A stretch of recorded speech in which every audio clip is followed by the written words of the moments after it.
She fell nearly 140 feet to her death. Her husband says she slipped. Well, now Harold Henthorn of Highlands Ranch goes on trial for the death of his wife, Toni. It's our top story on CBS 4 News at 6. And prosecutors told that jury today that Henthorn's first wife also died under suspicious circumstances. The government contends both were murdered. CBS 4's Brian Moss has been in the courtroom all day long, and he joins us now live from federal court. Brian, much of the testimony today has been information you've previously reported.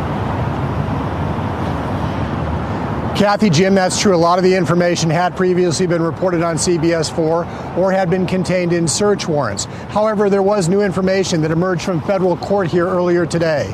A 911 dispatcher testified she had multiple conversations with Harold Henthorn the night his wife, Toni, fell from a cliff in Rocky Mountain National Park on Deer Mountain. After Toni Henthorn fell in Rocky Mountain National Park, Harold Henthorn made frantic 911 calls, indicating he was trying to save his wife's life. But 911 dispatcher Julie Sullivan testified as she was giving him instructions on performing CPR. He did not appear to be out of breath, as most people are.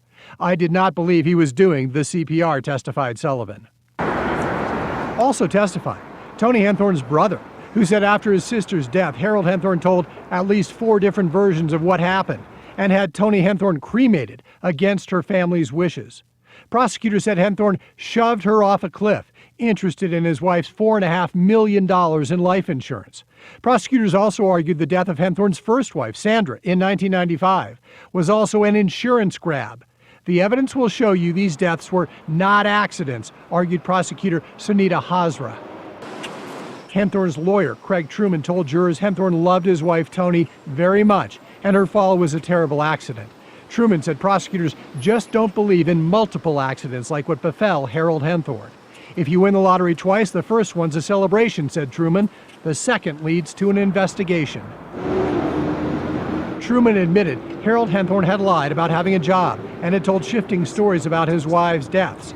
But Truman maintained they were both accidents.